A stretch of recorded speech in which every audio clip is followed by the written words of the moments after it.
You are listening to SRM Podcast. Podcast for everyone. दुनिया भर की भसड़, हफ्ते भर का बवाल। Welcome to our podcast India on call. मैं हूं आदित्य और मेरे साथ मौजूद है मेरे साथी अभिषेक। हेलो अभिषेक। हेलो आदित्य भाई, क्या हाल चाल? बिल्कुल बढ़िया, आप बताओ कैसे चल रहा है सर? बस सही चल रहा है। पिछले हफ्ते बहुत बवाल हुआ है। काफी ज्यादा बवाल हुआ है। इवन विकास दुबे के एनकाउंटर को मर्डर कहा जा रहा है और उस पर काफी ज्यादा कंट्रोवर्सी भी हो रही है। एक पक्ष जो है यूपी में काफी उसका विरोध भी कर रहा है। हाँ, सही कह रहे हो। यूपी में ही नहीं, भारतवर्ष में अब इसके खिलाफ एक पीआईएल वगैरह भी फाइल होनी शुरू हो गई है। लोग कह रहे हैं कि ये एनकाउंटर नहीं बल्कि फेक है, फेक एनकाउंटर है। पूरी फिल्मी कहानी जॉली एलएलबी से मिलती भी कह रहे हैं सब। हाँ, और उसके सिवा हम एक चीज पे और बात करेंगे सब पे, वो है चाइना। मतलब चाइना जो है अपनी आदत से बाज नहीं आ रहा है। पहले तो वो गलवान में कुछ अपना क्लेम्स दे रहा था, उसके बाद अभी उसने भूटान में भी कर दिया है। और जबकि वो भूटान में उसने वेस्टर्न और सेंट्रल एरिया में किया था हमेशा से, अभी पहली बार उसने ईस्टर्न पार्ट में भी अपना क्लेम कर दिया है। चाइना का काम ही यही है कि जितने भी छोटे या उसको लगता है कमजोर देश हैं, उसकी नजर में जो कमजोर देश हैं उसके साथ उसको बवाल करने की आदत ही है। अभी रसिया के साथ कभी भी इतना इतना ज्यादा बाउंड्री शेयर करता है, लेकिन रसिया के साथ कभी उसकी बाउंड्री डिस्प्यूट नहीं हुई। जितने भी छोटे देश हो, चाहे वो वियतनाम हो, भूटान हो, इंडिया हो।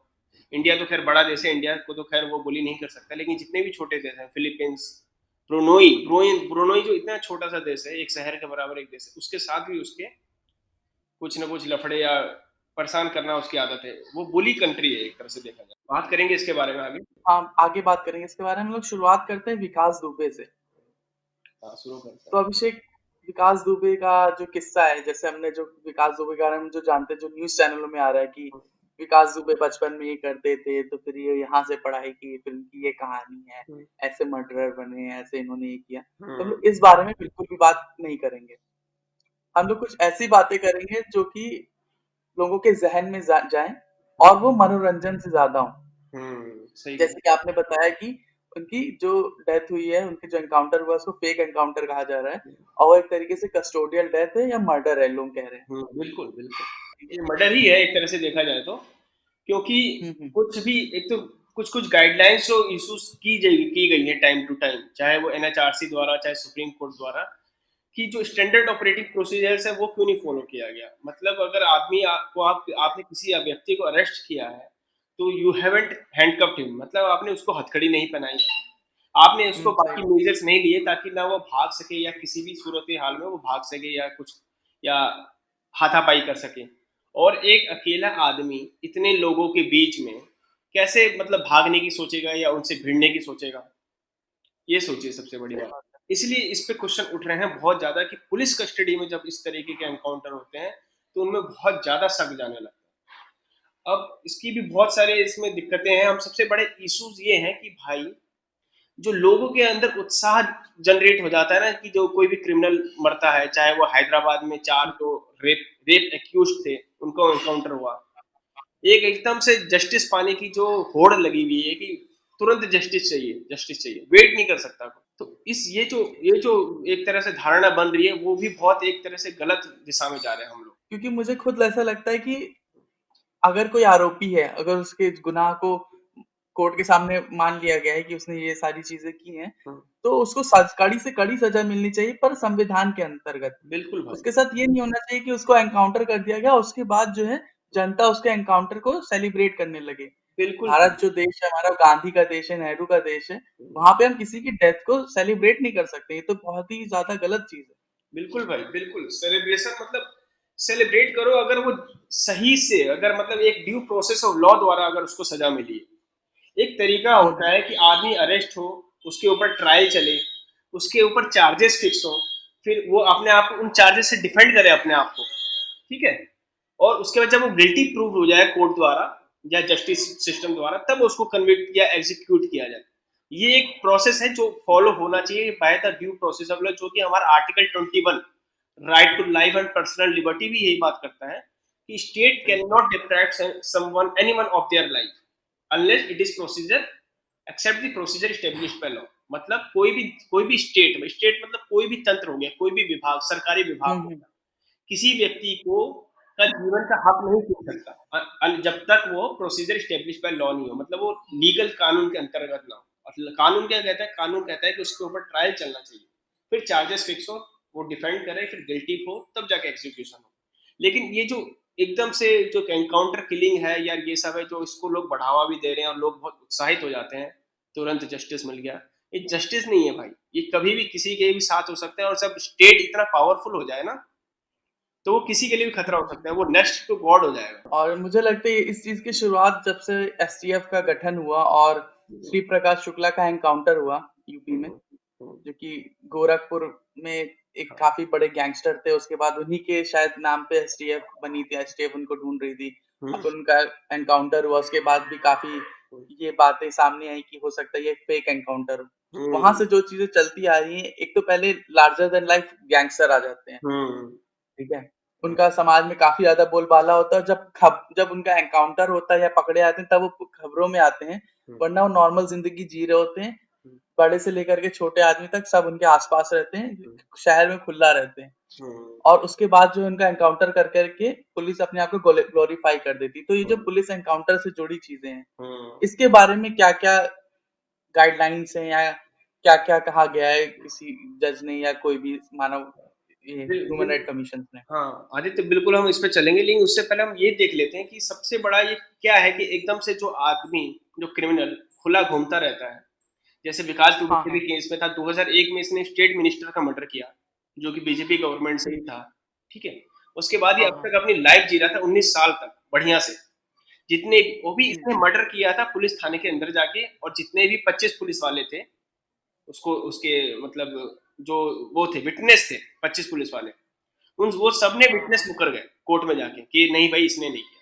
19 साल तक वो खुला घूम रहा था। और जो ये इसका सबसे बड़ा कारण है कि जो पॉलिटिकल पुलिस और क्रिमिनल नेक्सस है ना, सबसे बड़ा कारण ये है कि जब तक आज वो क्रिमिनल जो पॉलिटिकल पार्टी के इशारे पे नाचता है या उनको सपोर्ट करता है, तब तक उसको पुलिस का भी और पॉलिटिकल पार्टी का भी दोनों का साथ मिल जाता है। लेकिन जैसे ही वो थोड़ा सा अलग राह बनाने की कोशिश करता है, उसका इनकाउंटर हो जाता है। आपको नहीं लगता है कि ये पैटर्न है बहुत ज्यादा? वही तो मैं कह रहा हूँ कि श्री प्रकाश शुक्ला से ही शुरू हुआ हम्म। और ये अभी विकास दुबे तक जुड़ा हुआ है हम्म।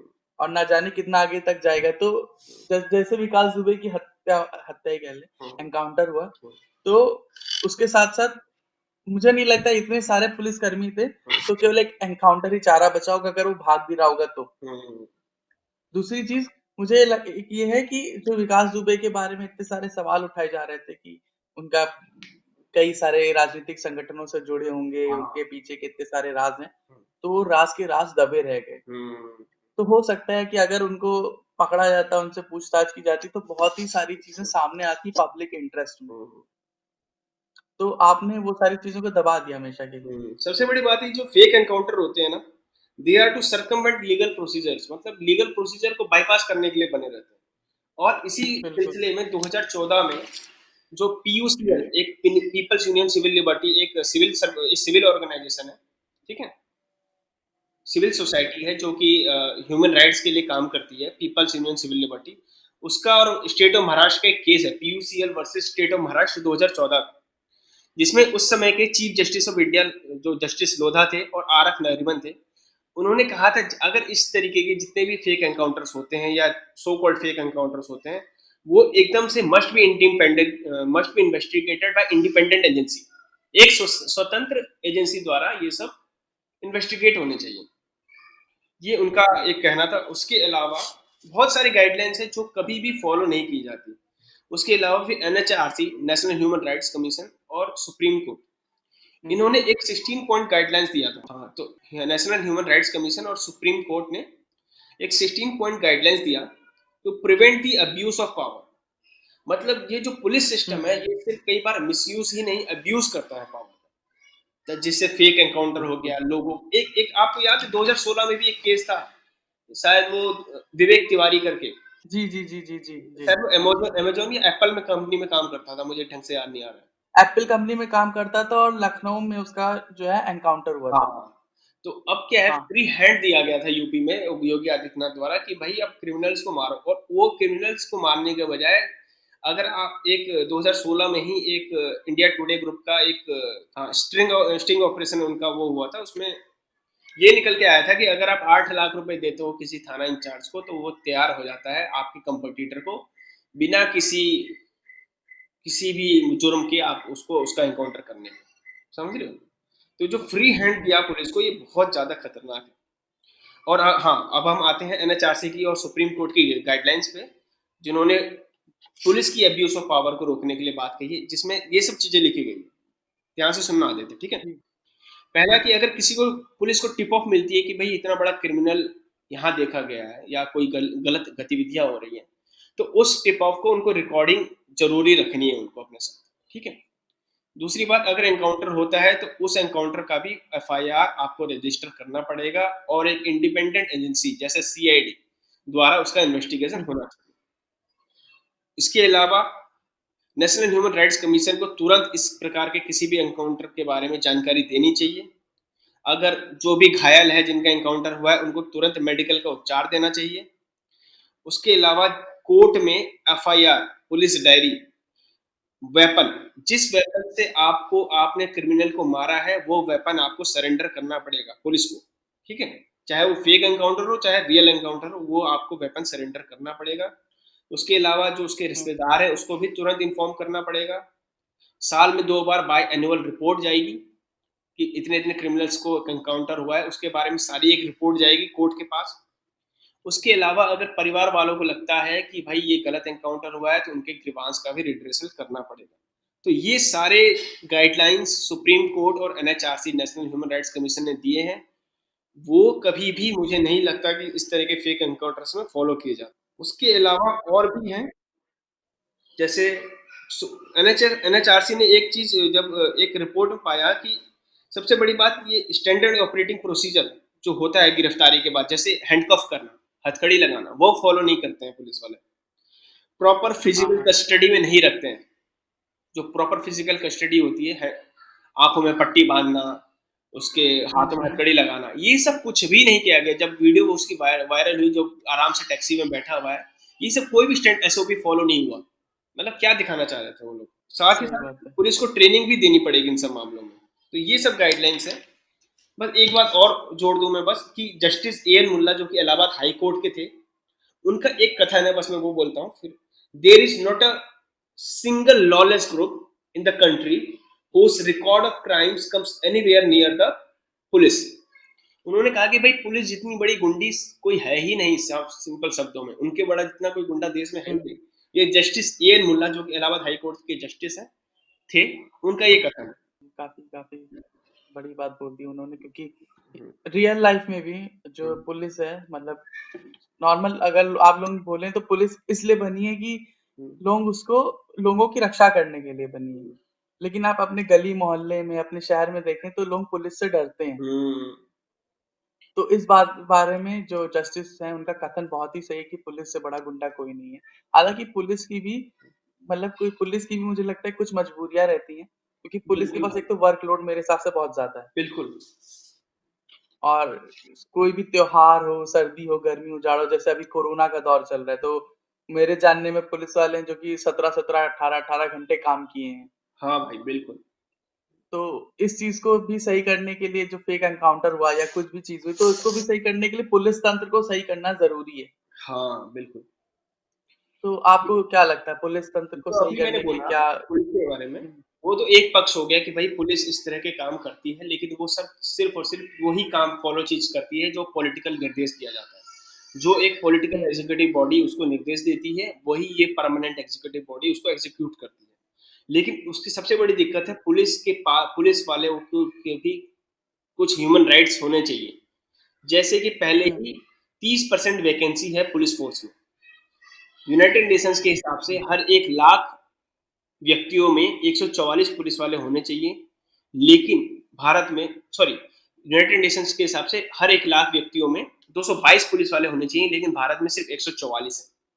उसके अलावा जो हाईली ओवरवर्क्ड है हमारी पुलिस फोर्स, मतलब अगर 8 घंटे की नौकरी है तो 8 घंटे के बजाय वो 15-16 घंटे काम करती है, और सर हम हर एक क्षेत्र में काम करते हैं। जैसे कोरोना में कोरोना में भी लोगों को समझा रही है, अंदर कर रही है, पूरा कोरोना में भी सारे हम्म। रिस्पॉन्सिबिलिटी निभा रही है, क्रिमिनल से भी लड़ रही है, चोरों से भी लड़ रही है, लोगों को भी अंदर कर रही है। लोग भी नहीं समझ रहे हैं कि नहीं भाई नहीं बाहर निकले, पूरी जिम्मेदारी लोगों की उनकी मदद होती भी है। कर रही है कि घर जाकर के दवाई पहुंचा रही है, खाने का हाँ, सामान पहुंचा रही है, ये राहत कार्य में ये जुटी सब भी एक हुई है। पक्ष है पुलिस का जो बहुत ही बढ़िया पक्ष है, ठीक है। उसके अलावा हम्म। उनके पास ना रिसोर्सेज भी नहीं है, ना अच्छे अच्छे, ना तो उनके, अगर थाने में चले जाओ तो ना तो अच्छा पानी की सुविधा होगी, ना टॉयलेट की सुविधा होती है, बेसिक चीज भी थानों में लैकिंग होती है। भूल जाइए कि आपके आपके पास उनके पास क्या हो, अच्छे इक्विपमेंट्स हैं कि नहीं है, लेकिन जो बेसिक नेसेसिटी है पानी और सैनिटेशन, वो तक उनके पास अवेलेबल नहीं रहता। ट्रेनिंग उनकी अच्छे से नहीं होती है, अच्छे से फिजिकल फिटनेस नहीं रख पाते वो आगे चल के। त्योहार व्रत त्योहार में भी वो अपनी ड्यूटी करते हैं। और सबसे बड़ी बात, वो एक तरह से पपेट बन जाते हैं, एक जो हमारे संविधान की ही देन है, जिसने बहुत ज्यादा पावरफुल दे रखा है, रिप्रेजेंटेटिव्स को बहुत पावरफुल बना रखा है, चाहे एमपीज हो चाहे एमएलए हो, तो उनके पपेट बन के रह जाते हैं। बहुत बार ऐसे केसेस में देखे गए। और जो एक होता है सही ना बात है। ट्रांसफर, सबसे बड़ा जो हथियार होता है हम्म। किसी भी पुलिस वाले को पनिश करने के लिए, तो ट्रांसफर का बहुत ज्यादा उपयोग किया जाता है। और इसके पीछे भी प्रकाश सिंह बादल की गाइडलाइंस आई थी सुप्रीम कोर्ट ने कि भाई कोई भी पुलिस वाला जो हायर लेवल का है उसको 2 साल से पहले कहीं भी आप ट्रांसफर नहीं करेंगे। ट्रांसफर में। एटलीस्ट 2 साल तक वो अपने कार्य क्षेत्र में, एक कार्य क्षेत्र में काम करेगा, ठीक है। तो ये सब भी कभी भी फॉलो नहीं किए जाते हैं एग्जीक्यूटिव गवर्नमेंट द्वारा। तो ये बहुत बड़ी सब दिक्कत है, इन सबको हमको सॉल्व करने की बहुत ज्यादा जरूरत है। उसके अलावा जो हमारी जनता जो फास्ट मतलब तुरंत जस्टिस चाहती है, इसका भी सबसे बड़ा कारण है कि बहुत ज्यादा जस्टिस डिले होता है। एक कहावत है, justice delayed is justice denied. उसके अलावा आपने भी कुछ बात कही थी, शायद मैं बोल रहा हूँ। हाँ, मैंने कहा था कि justice hurried is justice buried. हाँ। मैं कह रहा था कि justice delayed is justice denied, पर justice hurried is justice buried. जैसे कि जो हम्म। हैदराबाद वाला रेप केस था, हम्म। तो वो लोग रेप कन्विक्ट, मतलब लोगों के ऊपर शक था और पूरी तरीके से सबूत नहीं मिले थे अब तक कि उन्होंने रेप किया है। हालांकि बहुत ही ज्यादा ज्यादा इल्जाम था और सब मान रहे थे कि इन्होंने नहीं किया है। उनको पुलिस ले जाती है, सीन को रिक्रिएट कराती है हम्म। और फिर कहती है कि वो भाग रहे थे, उन्होंने मार मार दिया। और जब पुलिस लौटती है तो उनके ऊपर फूल बरसाई जाती है। पर होता हम्म। क्या है कि उसकी जांच नहीं हुई आगे। हम्म। तो क्या पता अगर जांच होती तो कुछ और पहलू सामने आते, तो हो सकता है कि शायद क्या पता कोई और आदमी हो जो रह गया। बिल्कुल सही भाई। जैसे कि जो विकास दुबे का केस है, तो विकास दुबे के साथ ना जाने कितने लोग उसके हर चीज में इन्वॉल्व होंगे, जिनका नाम हमको पता भी नहीं है, ना विकास दुबे ने कभी ये ऑफिशियल तौर पर किसी को बताया होगा, औपचारिक हम्म। तौर पर। पर हम्म। उनके नाम रह गए, अब हमको उनके बारे में कोई जानकारी नहीं है। एक एक एक सबसे बड़ा कारण है, हमारा जो जस्टिस सिस्टम इतना टाइम लेता है, वो इस बेसिस पे बना है कि भाई 10 गुनहगार आदमी भले ही छूट जाएं, भले ही उनको सजा ना हो, लेकिन एक व्यक्ति जो कि गुनहगार नहीं है, जो कि निर्दोष है, उसको सजा ना मिले। यही इसी हम्म। चीज को बचाने के लिए या इसी चीज को बनाए रखने के लिए जो हमारा जस्टिस सिस्टम है या जुडिशरी है, बहुत टाइम लेती है। उसके अलावा भी बहुत कारण है, जैसे 40% वैकेंसी है अभी भी, जजेस की कमी है, 28 मिलियन पेंडिंग केसेस हैं, लगभग 2-3 करोड़ के आसपास। टीएस ठाकुर 2016 में, जो कि चीफ जस्टिस ऑफ इंडिया थे, वो प्रधानमंत्री के आगे रोए थे कि भाई प्लीज, जुडिशरी सिस्टम की बहुत भद उड़ रही है, उनके ऊपर भी क्वेश्चंस करे जा रहे हैं, प्लीज कुछ करिए, प्लीज भर्तियां करिए वैकेंसी में। और अगर वैकेंसी ज्यादा होगी, फास्ट ट्रैक कोर्ट बनेंगे, तो बहुत कम चांसेस है कि जुडिशरी सिस्टम में करप्शन भी कम होगा, और इफेक्टिव और इफिशिएंसी और इफेक्टिवनेस दोनों बढ़ेगी, सही जजमेंट भी होंगे और जल्दी जल्दी जजमेंट भी होंगे। लेकिन इस मामले में भी कुछ कदम नहीं उठाए जा रहे हैं अभी तक। मुझे समझ नहीं आ रहा है क्यों ऐसा क्यों नहीं हो रहा है। अब बाकी देखते हैं क्या होता है। अब आप बताएं, क्या आपकी सोच है इस बारे में। मुझे एक चीज ये भी लगती है कि थोड़ा सा ये सब जो मामले, जो जैसे विकास दुबे से थोड़ा हटके मामला हो गया कि हम्म। वैकेंसी वगैरह का, हम्म। तो जब हम लोग मेन मुद्दे की बात करें तो उससे थोड़ा हटके, पर इसमें थोड़ा सा मोटिवेशन भी चाहिए होता है गवर्नमेंट को कि वो वैकेंसी लाए, क्योंकि खाली तो हर जगह वैकेंसी है। तो गवर्नमेंट को भी थोड़ा सा, जो उस समय की मौजूदा गवर्नमेंट रहती कि जैसे अब जरूरी नहीं कि अभी की गवर्नमेंट ने ऐसा किया हो, पहले की भी जो सरकारें हैं उन्होंने भी कभी उन्होंने भी इस चीज पे ध्यान नहीं दिया कि हमको तंत्र को मजबूत करना पड़ेगा, बल्कि इस बात पे ध्यान दिया कि जो जैसा चल रहा है वैसा ही चलने दो। नहीं भाई, ये सब करेक्टेड है, क्योंकि जो लोगों को एकदम से तुरंत जस्टिस की भावना आई है ना कि encounter killing is the best, वो हाँ इसीलिए हाँ आई हाँ। है कि जो जुडिशरी है वो बहुत टाइम लगा रही है। और सबसे बड़ा टाइम लगाने का कारण है कि वैकेंसी है वहाँ पे। वैकेंसी इसीलिए है कि मतलब जो वर्क फोर्स है उसकी कमी है आपको, मतलब वैकेंसी मतलब ये नहीं कि वैकेंसी निकाले गवर्नमेंट, ऑलरेडी जो ओवर बर्डन है, जितने भी जजेस हैं ओवर बर्डन है। जब आप आदमी को ओवर बर्डन करेंगे तो आपको उसकी एफिशिएंसी भी घटेगी और इफेक्टिवनेस भी घटेगा। तो जितने जजेस चाहिए उतने जजेस नहीं है इतने सारे केसेस को हैंडल करने के लिए। इसलिए ये वैकेंसी मतलब वैकेंट है, मतलब जितनी जरूरत है, मतलब 100 लोगों की जरूरत है तो केवल 70 लोग ही काम कर रहे हैं, 30 लोग अभी भी कम पड़ रहे हैं। और इसी वजह से देरी होती है और इसी वजह से ये जो तुरंत जस्टिस की मांग है, जैसे एनकाउंटर में खुशी मनाना, ये सब ये इसी वजह से होता है। समझ रहे हैं? ये सब आपस में बिल्कुल लिंक है, मुझे तो ऐसा लगता है। सही बात है। तो फिर आप विकास दुबे की जो एनकाउंटर है, कस्टोडियल किलिंग है, इसके बारे में आप कुछ और भी ऐड करना चाहेंगे कि हम अब अपने नेक्स्ट टॉपिक की तरफ बढ़े? बस जितना बोलना था इसमें बोल लिया, बहुत हो गया। विकास दुबे जी वो भी अपने जहाँ होंगे सोच रहे होंगे भाई क्या कर दिया हमने। हाँ, अब विश्व के गुंडे की ओर बढ़ते हैं। अभी तो लोकल गुंडा था यूपी का, विश्व का गुंडा हमारा चाइना। बिल्कुल बिल्कुल, विश्व का गुंडा है चाइना। विश्व चाइना का गुंडा। आजकल गुंडा ही पर उतर आया है, और वो जो है उसके चाइना ने पहले तो गलवान में क्लैश किया, 2 साल पहले डोकलाम में भारत से क्लैश हुआ था उसका, हम्म, और फिर अब जाकर के वो भूटान में फिर से करने लगा है। भूटान पर वो हमेशा अपनी हम्म, पूरी नजर रखता ही है। हम्म, उसके 2 हिस्सों में उसने रखी थी। तिबारा इस बार कुछ ऐसा हुआ कि जीईएफ करके एक पर्यावरण से जुड़ी संस्था है, हम्म, उसने कुछ फंड पास किए थे और वो अपने कुछ प्रोजेक्ट स्टार्ट करना चाहती थी। तो जब वो ईस्टर्न पार्ट में पहुंची और वहां पे कुछ कंस्ट्रक्शन का काम उसने करना शुरू किया, तो चाइना ने कहा कि ये लैंड जो है ये कंट्रोवर्सी में है, और जब इसका पूरी तरीके से हल निकल आएगा उसके बाद ही आप यहाँ पर कुछ कर सकते हैं। तब जाकर के भूटान को पता चला कि भाई यहाँ पे तो ये चाइना कब्जा दिखा रहा है अपना। तो अभिषेक जी, क्या हुआ था? हाँ भाई, थोड़ा आपने सही बोला है, लेकिन थोड़ा सा करेक्शन है उसमें। जैसे कि क्या हुआ, एक ग्लोबल एनवायरनमेंट फैसिलिटी एक संस्था है, इंडिपेंडेंट ऑर्गेनाइजेशन है, जो कि बेस मतलब उसका जो हेड ऑफिस है वो है वॉशिंगटन डीसी, जो कि यूएसए में एक वह यूएसए की कैपिटल भी है, वहां पर उसका हेड ऑफिस है। लेकिन ये एक इंडिपेंडेंट संस्था है, इसका यूएसए से कुछ लेना देना नहीं है। 183 कंट्रीज के साथ साथ सिविल ऑर्गेनाइजेशन, सिविल सोसाइटीज, उसके अलावा जितने भी प्राइवेट प्लेयर्स हैं, ये सब इसमें जुड़े हुए हैं और एनवायरनमेंट से रिलेटेड काम करते हैं। मतलब अगर कहीं पर पेड़ कट रहे हैं और वहां पर फैक्ट्री लगनी है, तो वहां पर वो फंडिंग प्रोवाइड करते हैं कि पेड़ कम से कम कटें और फैक्ट्री ऐसी लगे जो कि रिन्यूएबल एनर्जी पे बेस्ड हो। एक सिंपल ट्रिक, ताकि क्लाइमेट चेंज से हमें निजात मिले। क्लाइमेट चेंज से मिटिगेशन और एडेप्टेशन दोनों के काम करते हैं। मतलब जो कार्बन डाइऑक्साइड या जितने भी हार्मफुल गैसेस उनका उत्सर्जन हो रहा है, उसको उसकी रोकथाम कैसे हो, उस पर भी काम करता है। साथ ही साथ अगर क्लाइमेट चेंज होता है तो लोग कैसे अडेप्ट करें। जैसे अगर क्लाइमेट चेंज हो रहा है तो जो खेती है, खेती पे भी असर पड़ता है। यील्ड जो होती है खेत की, उस पर भी असर पड़ता है। वो सब कैसे अडेप्ट करें, कैसे फर्टिलाइजर्स या कैसे पेस्टिसाइड्स वगैरह हम कितना यूज करें, इन सब पे रिसर्च और इन सब पे काम करता है वो। ठीक है। ये ग्लोबल एनवायरनमेंट फैसिलिटी 1992 में बनी थी, जब अर्थ समिट हुआ था।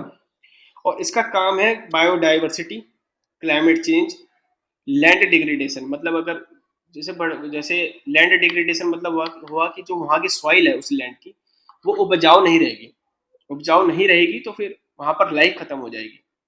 तो उस तरीके के लैंड डिग्रेडेशन को रोकने के लिए ये सब काम करती है ग्लोबल एनवायरनमेंट फैसिलिटी। तो इसी तरह एक project united nation development programme द्वारा जीईएफ को फंडिंग दी जा रही थी, और जीईएफ फंडिंग दे रहा था भूटान को। एक साकेटंग वाइल्ड लाइफ सेंचुरी है भूटान में। ठीक है। साकेटंग वाइल्ड लाइफ सेंचुरी है जो कि ईस्टर्न भूटान में आती है और चाइना से बिल्कुल भी लगी हुई नहीं है। मतलब वो या तो भूटान से घिरी है या फिर भारत के अरुणाचल प्रदेश से घिरी हुई है। चाइना चाइना से वो बाउंड्री शेयर नहीं करती। तो जब ये रिलीज हो रहा था तो चाइना ने उसी समय ऑब्जेक्शन किया कि आप रिलीज नहीं कर सकते, ये चाइना का पार्ट है। लेकिन यूएनडीपी में जो रिप्रेजेंट कर रही थी उन्होंने कहा कि नहीं, आपका आपका विरोध दर्ज कर लिया गया है, लेकिन आप अभी इस बारे में कुछ नहीं बोल सकते। चाइना को भूटान को फंडिंग रिलीज हो गई ताकि वो साकेटैंग वाइल्ड लाइफ सेंचुरी में पर्यावरण के लिए कुछ काम करे। ठीक है। और इसका सबसे बड़ा कारण है कि चाइना ये सब क्यों करता है। चाइना का मेन मकसद है भारत को परेशान करना। इसलिए उसने भूटान के उस जगह पे क्लेम किया जो आज तक उसने कभी किया ही नहीं। देखो यार, अब चाइना इतना बुली इसलिए करता है कि सबसे बड़ा कारण है वो माओ जेडोंग की फिलोसफी को फॉलो करता है। माओ जेडोंग जिन्हें 1949 में पीपल्स रिपब्लिक ऑफ चाइना बनाया, रिपब्लिक ऑफ चाइना को बाहर करके या उनके खिलाफ विद्रोह करके, उसकी फिलोसफी है कि भाई जो China is a hand, Tibet is a palm, और जो 5 हिमालयन स्टेट्स हैं, इंडियन स्टेट्स नहीं, हिमालयन स्टेट्स, हिमालयन स्टेट्स, जैसे नेपाल हिमालयन स्टेट्स है, भूटान नेपालियन हिमालयन स्टेट है, अरुणाचल प्रदेश, जम्मू एंड कश्मीर और सिक्किम, ये जो 5 हिमालयन स्टेट्स है ये फिंगर्स है। और इस पे उसकी एक्सपेंशनिस्ट पॉलिसी है, वो ये इन 5 स्टेट्स पे कब्जा करना चाहता है। तिब्बत को उसने कर लिया है और इन 5 स्टेट्स को वो चाइना अपने अंदर मिलाना चाहता है या उन पे कब्जा करना चाहता है। और वो डायरेक्टली, जैसे तिब्बत को तो उसने कर लिया 1951 में, उसने तिब्बत पे पूरा जो तिब्बत था उस पर चढ़ाई करके तिब्बत को अपने कंट्रोल में कर लिया। उसके अलावा उसने 1959 में वहां के कल्चर को भी खत्म करने लगा। जब वो कल्चर को खत्म करने लगा तब जाके वहां के दलाई लामा ने आगे भारत में शरण ली, ठीक है। तो लेकिन वही चीज वो भारत के साथ नहीं कर पाया। 1962 में उसने अक्साई चीन एरिया ले लिया, अरुणाचल प्रदेश भी ले लिया, लेकिन अरुणाचल प्रदेश को वो होल्ड नहीं कर सकता क्योंकि इसके पीछे लॉजिस्टिक रीजन है, इसलिए उसको अरुणाचल प्रदेश से वापस जाना पड़ा। जो ईस्टर्न सेक्टर है अरुणाचल प्रदेश और जो वेस्टर्न सेक्टर है लद्दाख, यहाँ पर ये बहुत ज्यादा लड़ाई करता है। इसका कारण ये है कि वहां पर उसको एक्सेस है, सही एक्सेस है, और भारत वो ऊंचाई पे है वहां पे। जो मिडिल सेक्टर है हिमाचल प्रदेश और उत्तराखंड, वहां पर वो ज्यादा लड़ाई झगड़ा या फिर उत्पाद नहीं मचाता क्योंकि वहां पर ऊंचाई पे भारत है। तो जो ऊंचाई पे होता है युद्ध में, जो एल्टीट्यूड में हायर होता है, वही जंग में भी जीतता है, मैक्सिमम ऐसा देखा गया। जैसे एलओसी कारगिल का जब युद्ध हुआ था तो जो पहले ही बंकर में पहुंच गए थे तो वो ऊंचाई पर थे, तो कहा जाता था कि इनको इसका बेनिफिट है इंडियन फोर्सेस के विरोध में। बहुत ज्यादा बेनिफिट था उस समय पाकिस्तानी आर्मी को, क्योंकि वो पहले से ही ऊंचाई पे थी। लेकिन फिर भी हमारी जो फोर्सेस है, जैसे आपने लक्ष्य मूवी देखी होगी, उसमें कुछ जो लड़ाई दिखाई वो सब भले ही वो छूट थी, लेकिन वो ऊंचाई पे ही थे पहले से पाकिस्तानी। लेकिन फिर भी हमारी जमान फोर्सेस ने उनको हरा दिया। खैर, अब जैसे ये गालवान वैली है, उसका उसने भी यहाँ पर अभी एक स्पेशल रिप्रेजेंटेटिव टॉक हुई थी, वांगी जो यहाँ के फॉरेन मिनिस्टर है, और यहाँ पर जो Ajit Doval national security advisor है, ठीक है, they are the special representative on border talks. तो उन्होंने बात करी और गालवान वैली और ये सब जहाँ पर ये स्कर्मिशेस हो रहे थे, लड़ाई झगड़े हो रहे थे, तो उन्होंने डिसाइड किया कि दोनों दो किलोमीटर, एक किलोमीटर पीछे जाएंगे। अब चाइना ने क्या किया, चाइना पहले ही मान लो अपने जो LAC line of actual control, वहां से 2 किलोमीटर पहले अंदर आ गया। तो भारत की भूमि में वो 2 किलोमीटर अंदर आ गया, फोर्सेस का सामना कर रहा है। जब डिसाइड हुआ कि भाई नहीं, दोनों फोर्सेस 2 किलोमीटर पीछे जाएंगी, तो चाइना 2 किलोमीटर पीछे जाके LAC में आ गया, भारत 2 किलोमीटर पीछे जाके अपने ही एरिया में है। तो जो 4 किलोमीटर का बफर जोन बना, वो कहाँ बना? वो बना इंडियन भूमि में। और अभी 3-4 जगह जो लड़ाई हुई, जैसे गलवान वैली में, ठीक है, देवसांग प्लेन में, हॉट स्प्रिंग एक चांग चिन्मो नाम की रिवर है, उसके पास स्थित है चांग चिन्मो, एक रिवर है जो कि शियोक की ट्रिब्यूटरी है, शियोक रिवर की ट्रिब्यूटरी है, ठीक है। और साथ ही साथ पैंगोंग सो लेक जो है, यहाँ पर जो लड़ाई वगैरह हो रही है, पैंगोंग सो लेक हो गया, हॉट स्प्रिंग हो गया, देवसांग प्लेन हो गया, यहाँ पर इसने 1-1 किलोमीटर 2-2 किलोमीटर कब्जा कर लिया है। और सबसे ज्यादा पैंगोंग सो में भारत ने अपनी भूमि गंवाई है, जो भारत फिंगर 4 से 8, फिंगर क्या है, फिंगर एक तरह से जो हिली रीजन है, जो कि थोड़ा जो लेक है उसकी तरफ थोड़ा आ गया है, थोड़ा मतलब एक तरह से जैसे नुकीलापन है उसको हम फिंगर पर नाम दिया गया। वहाँ पे जो नुकीला पहाड़ पैंगोंग सो लेक में आ रहा है, उसको हम फिंगर नाम देते हैं। ऐसे बहुत सारे नुकीले पहाड़ है, तो उनको हम फिंगर नाम दिया गया। तो फिंगर 4 से 8 जहाँ पर के रीजन के बीच में जो पैंगोंग सो लेक में भारत जो वहां पर पेट्रोलिंग करता था, वहां तक चाइना आ चुका है, भारत को पेट्रोलिंग करने नहीं दे रहा है, और फिंगर 4 से पीछे हटा है, और भारत भी फिंगर 4 से एक फिंगर 3 आ गया। तो 2-2 किलोमीटर भारत ने यहाँ पर गवाया। उसके अलावा फिंगर 4 टू फिंगर 8 जो पेट्रोलिंग करता था, जो ग्रे एरिया था, वहां पर भी भारत अब नहीं जा सकता। तो टोटल यहाँ पर 8 से 10 किलोमीटर भारत ने गवाया, जो कि मीडिया नहीं दिखा रही है। समझ रहे हो आप? सही बात। ये बहुत अच्छा आर्टिकल उन्होंने लिखा है, शुक्ला जी हैं कर्नल, रिटायर्ड कर्नल, वो अजय शुक्ला का बिजनेस स्टैंडर्ड का आर्टिकल है ये। उसी में ये सब सही है, और वो वाकई में इस मायने में अच्छे जानकार मुझे लगते हैं, जो बिल्कुल ही निष्पक्ष बातें करते हैं। इस वजह से हमें लगता है कि उसने बहुत सारी जमीन खोई है, हमने खोई है 2-2 किलोमीटर 1-1 किलोमीटर की। इसके पीछे भी एक पॉलिसी है, चाइना इस पॉलिसी का नाम देता है, चाइना इस पॉलिसी को बोलता है सलामी स्लाइसिंग बोलता है उसको। सलामी स्लाइसिंग समझ रहे हो आप? स्लाइस कर देना धीरे हाँ, धीरे, मतलब काटते एक जाना ही बार में वो लद्दाख को एक कंट्रोल एक नहीं कर किलोमीटर रहा। करके बढ़ते जाना। हाँ, एक-एक किलोमीटर करके, एक-एक किलोमीटर करके, एक-एक किलोमीटर करके बढ़ रहा है। इसी को सलामी स्लाइसिंग बोलते हैं वो लोग। मतलब एक ही बार में लद्दाख को कंट्रोल नहीं किया, लेकिन अभी भी देखिए 2-2 किलोमीटर, 1-1 किलोमीटर, 8-8 किलोमीटर उसने कब्जा कर लिया और कहीं भी भारत की इसमें जीत नहीं है, सही बताऊँ तो। भारत ने जमीन खोई है। तो जैसे जैसे कि भारत में एक बात होती है कि अखंड भारत का सपना है हमारा, जो कि श्रीलंका से होते हुए अफगानिस्तान तक जाता है, तो वैसे ही चाइना के हुँ, माओ जेडांग का सपना था, ये जो आपने बताया कि हुँ। हैंड वाला हाथ का कंसेप्ट कि हैंड 5 पाम और उंगलियां फिंगर्स, उसका भी हिमालयन सपना है स्टेट कि रहेंगी। अखंड चाइना बनाना है उसको भी, एक तरह से देखा जाए। हाँ, उनका उसको मानना भी है एक तरीके से अखंड चाइना बनाना कि है। मिडिल एजेस में चाइना जितना पावरफुल था, उतना ही पावरफुल उसको हाँ, दोबारा हाँ। बनाना है। बस यही फिलॉसफी है। फिलॉसफी उनकी बहुत जी। खतरनाक है। वो लोग किसी इतने पावरफुल बनने जाना चाहते हैं कि बस देखिए इतना बड़ा होते हुए भूटान जैसे छोटे देश को वो परेशान कर रहा है। इतना बड़ा देश, तिब्बत की ऑटोनॉमी छीन ली उसने, ठीक है? उसने हाँ। तिब्बत के जब 1951 में उसने तिब्बत पे कब्जा किया चाइना ने, तो उसने दलाई लामा को बोला था कि भाई आप चिंता मत करो, we will protect your culture.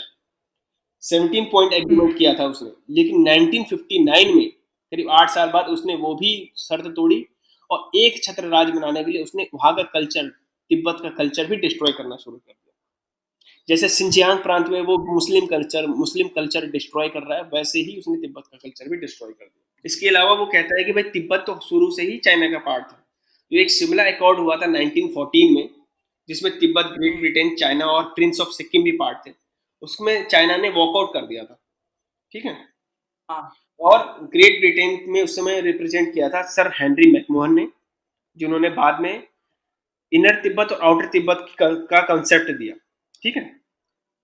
Inner जी। तिब्बत में क्या हुआ था, इनर तिब्बत उन्होंने कहा थी इनर तिब्बत जो वो चाइना के अंडर रहेगा, और जो आउटर तिब्बत है जो जिसकी बाउंड्री भारत से लगती है, एक बफर स्टेट बनाने के लिए चाइना से उन्होंने आउटर तिब्बत का कंसेप्ट दिया और कहा कि आउटर आउटर तिब्बत एक सोवरेन नेशन है और ये चाइना का इसमें कोई इंटरफेरेंस नहीं होगा, ठीक है?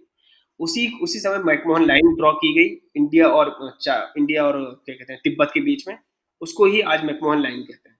उस लाइन को बनाने वाला 1914 में मैकमोहन थे। मैं अभी इसी चीज़ पे आने वाला था। मैं ये कह रहा था कि एक चीज़ तो ये जैसे मैकमोहन लाइन है और एक है मैकडॉनल्ड लाइन। हाँ, हाँ, हाँ। तो इसके बारे में भी आप जब जो आप बातें बता रहे थे हाँ, पूरा करके इस बारे में भी एक बता दीजिएगा। हाँ, तो यार क्या हुआ था ना कि जो हमारा अक्साई चीन रीजन है, जो लद्दाख का ही पार्ट मानते हैं हम लोग, उस पे अभी चाइना का कब्जा है। उसमें एक हुँ। 1865 में एक कमेटी बनी थी, जॉनसन आर्डक कमेटी। जॉनसन और आर्डक 2 लोग थे। उन्होंने डिसाइड किया जो अक्साई चीन एरिया है वो इंडिया का पार्ट है, ब्रिटिश इंडिया का पार्ट है। लेकिन हुँ, उसके हुँ। बाद उन्होंने ही गड़बड़ करी। 1899 में एक मकार्टनी मैकडोनल्ड लाइन बनी। मकार्टनी हाँ, मैकडोनल्ड ने डिसाइड किया, जो कि ब्रिटिश के एनवॉय थे in China, they were the Britishers envoy in China, कि हाँ। उन्होंने कहा कि अक्साई चीन is the part of Xinjiang China. Province of China, Xinjiang province, ठीक है? इसीलिए हुँ। उसी को बेसिस मान के इंडिया कहता है कि नहीं भाई, जॉनसन लाइन के हिसाब से अक्साई चीन हमारा पार्ट है, लेकिन चाइना कहता है नहीं, मैकडोनल्ड लाइन को मानेंगे हम और अक्साई चीन is the part of India, जो कि उसको अभी सिंजियांग हुँ। प्रांत का पार्ट बताता है, जहाँ पर मुस्लिम्स माइनॉरिटी है। और कई बार जब ब्रिटिश इंडिया छोड़ के गया और ब्रिटिश पावरफुल थे, तो 1947 तक तो उसने कुछ नहीं किया, ना कर भी पाया कुछ। लेकिन जब ब्रिटिश हुँ। छोड़ के गए, आपको पता है 1958 तक 57 तक अक्साई चीन से होते हुए काशगर, जो कि सिंजियांग प्रोविंस की कैपिटल है, वहां से लेके ल्हासा, जो कि तिब्बत की कैपिटल है, उसके बीच में एक हुँ। बहुत बड़ा हाईवे बन गया और इंडियन गवर्नमेंट को पता ही नहीं चला कि अक्साई चीन, जो कि ओके। ब्रिटिशर्स उनके लिए छोड़ के गए थे, इंडिया का पार्ट था, वहां पर चाइना हाईवे भी बना चुका है, बहुत बड़ा हाईवे, काशगर, जो कि सिंजियांग प्रोविंस से लेके ल्हासा तक, तिब्बत तक। और ये इंडिया वालों को कब पता चला? जब अखबार में, चाइनीज अखबार में इसके बारे में खबर थी। तो ये हमारी एक तरह से इंटेलिजेंस फेलियर थी।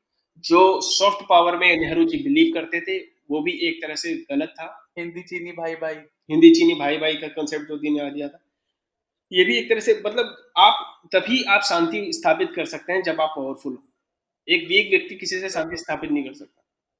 और नेहरू जी ने मिलिट्री फोर्सेस पे ध्यान नहीं दिया। उन्होंने कहा कि बस ये गांधी जी और बुद्ध जी का देश है, यहाँ पर हमको मिलिट्री की या पावरफुल बनाने की जरूरत नहीं, इसी का भुगतान हमको 1962 की लड़ाई में करना पड़ा, जिसमें बहुत बुरी लड़ाई हमारी हार हुई चाइना द्वारा। 10 अक्टूबर 1962 को चाइना ने अटैक किया ईस्टर्न सेक्टर और वेस्टर्न सेक्टर पे, और 40 दिन में ही वॉर खत्म हो गई। वन साइडेड वॉर थी, अपने आप उसने सीज फायर कर दिया। करीब चाइनीज मीडिया के अनुसार करीब 4,500 इंडियन फोर्सेस मरे। और आपको पता है इंडियन फोर्सेस तैयार भी नहीं थी इतनी बड़े बड़ी ऊंचाई में, 4,500 फीट 4,500 मीटर से ऊपर ये जंग लड़ी गई थी। ऊंचाई देखिए। और इंडियन फोर्सेस ने किस क्या पहन के लड़ाई किया? PT shoes. उनके पास जूते भी नहीं थे।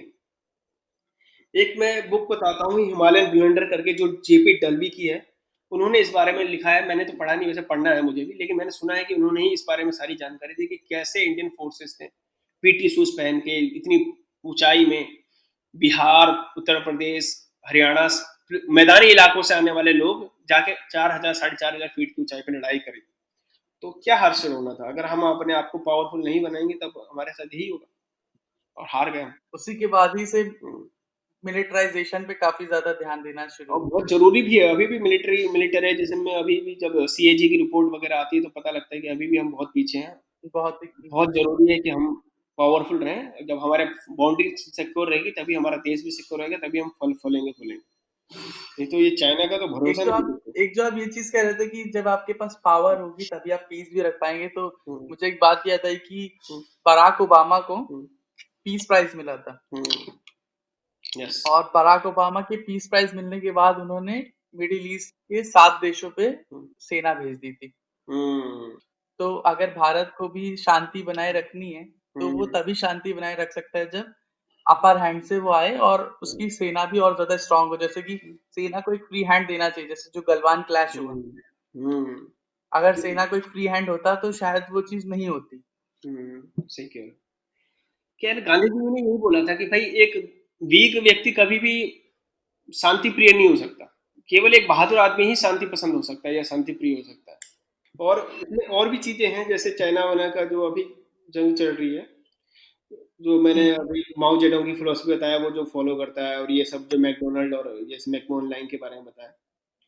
इसके अलावा भी बहुत सारे इश्यूज हैं हमारे चाइना के साथ, जैसे बेल्ट एंड रोड इनिशिएटिव है, ठीक है।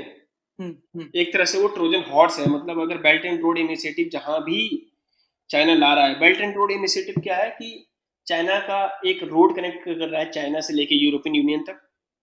जो रोड है उसको उसने बेल्ट का नाम दिया है, और जो सी लाइन्स ऑफ कम्युनिकेशन है, जो मरीन लाइन है, मरीन जो समुद्र से होते हुए रास्ता जा रहा है, उसको उसने रोड नाम दिया है। थोड़ा उल्टा कर दिया इसने, ठीक है। तो बेल्ट एंड रोड इनिशिएटिव में कहा कह रहा है कि वो सबको कनेक्ट करना चाहता है। जो पुरानी अपने दिन है सिल्क रूट के टाइम के, वही silk route, maritime silk route और एक लैंड सिल्क रूट, वो दोनों बना रहा है। और जहां जहां वहां पर वो इंफ्रास्ट्रक्चर डेवलप कर रहा है, वो कंट्री चाइना के बोझ तले दब जा रही है, क्योंकि वो पहले लोन दे रहा है, लोन से वो डेवलप कर रहा है, कंट्रीज डेवलप कर रही है अपना इंफ्रास्ट्रक्चर। और जब वो उस तरह रेवेन्यू नहीं जनरेट कर पा रही है तो चाइना उसी क्लेम को, उसी डेवलप्ड जोन को अपना क्लेम कर ले रहा है। जैसे उसने अभी हम्बनटोटा पोर्ट श्रीलंका से 99 साल की लीज में ले लिया। और सोचिए ये सब वो देश है जहां पर उसने 1.5 बिलियन डॉलर इन्वेस्ट किए। पाकिस्तान में लगभग करीब 40 से 80 बिलियन डॉलर, मतलब एक रिपोर्ट आई थी कि 42 के आसपास है, 42 बिलियन डॉलर इन्वेस्ट कर चुका है। समझ रहे हैं? सोचिए चाइना जो पाकिस्तान इसमें कितने कर्ज में डूबा हुआ है, और जो पहले नवाज शरीफ बोलते थे कि ऑल वेदर फ्रेंड है चाइना, और ये सब बड़ी बड़ी बातें करते थे, ये CPEC China Pakistan economic corridor जो काशगर और उसके पाकिस्तान के पोर्ट को जोड़ता है, ठीक है, ग्वादर पोर्ट को, जो कि पाकिस्तान रीजन में है, उसको जोड़ता है।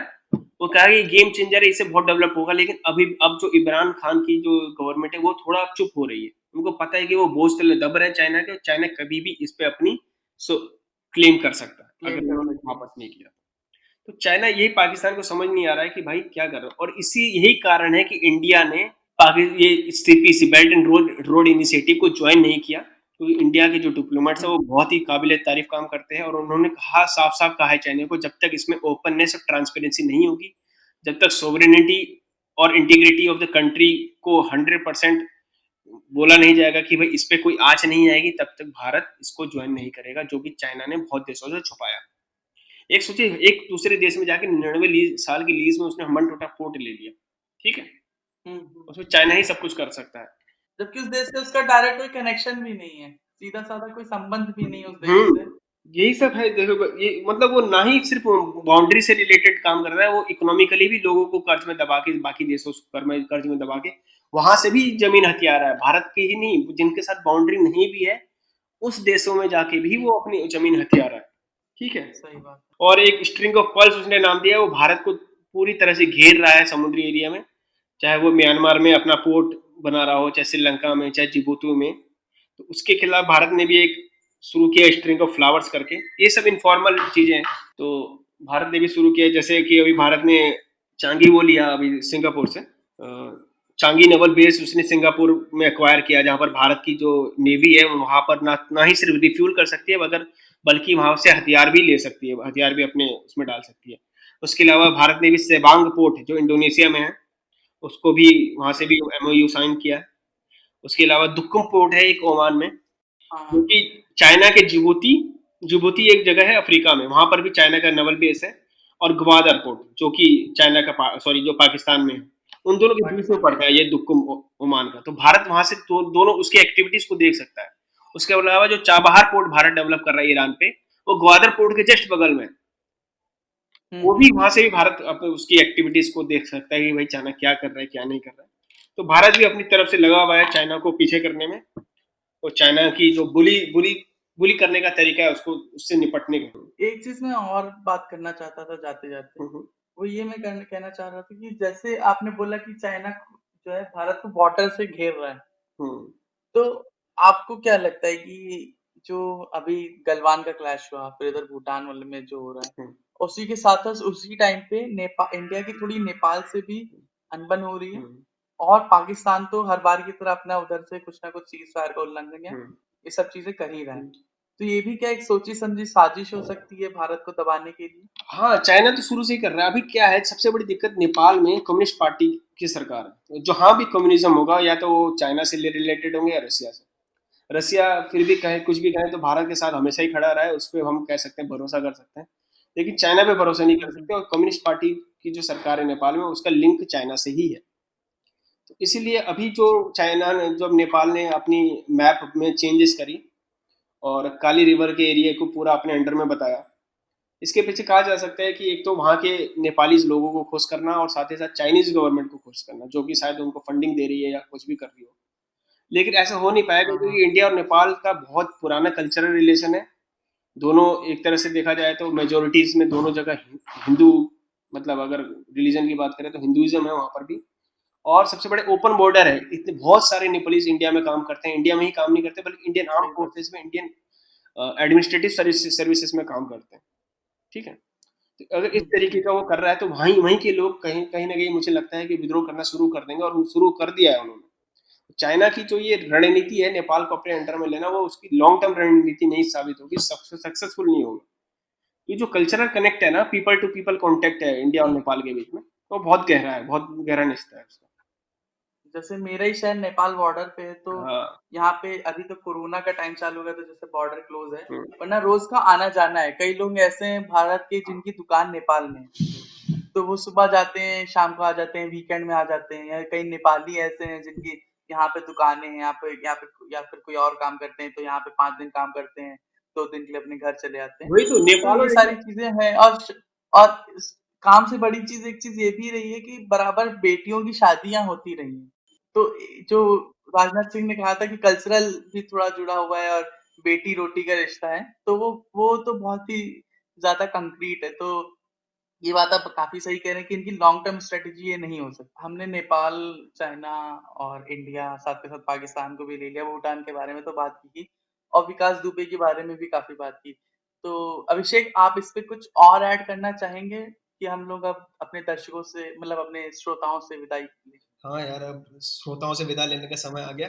बहुत अच्छा डिस्कशन लगा आपके साथ करना। होपफुली सबको जी थोड़ा जी बिल्कुल। जितना भी था बताने का। वैसे ये सब टॉपिक ऐसे हैं जिसमें डिस्कशन चलता रहेगा, चलता रह सकता है। हमें समय की भी पाबंदी है, लोगों पे भी है।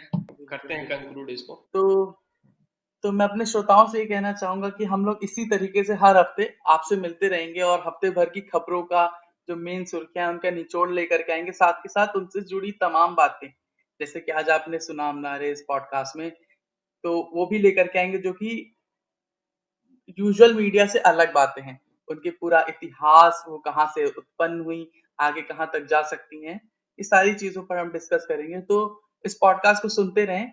जिस भी प्लेटफॉर्म पर आप इस पॉडकास्ट को सुन रहे हो, चाहे वो गूगल पॉडकास्ट हो, एप्पल पॉडकास्ट हो, स्पॉटिफाई हो, वहां पर इसको फॉलो जरूर करें, पिन टू टॉप कर दें, कमेंट करना ना भूलें और रेटिंग जरूर दें, ताकि इस पॉडकास्ट को ज्यादा से ज्यादा रेटिंग मिलेगी तो ये पॉडकास्ट ज्यादा से ज्यादा लोगों तक पहुंचेगा। इस पॉडकास्ट को सब्सक्राइब जरूर करें। धन्यवाद सभी का, आप सबका धन्यवाद, और आदित्य भाई आपका बहुत बहुत धन्यवाद। मैं और अभिषेक आपसे फिर अगले हफ्ते मिलेंगे इसी वक्त पे। बहुत बहुत शुक्रिया आप लोगों का, बहुत बहुत शुक्रिया अभिषेक आपका। भाई आपका भी और सभी श्रोताओं का भी शुक्रिया। धन्यवाद।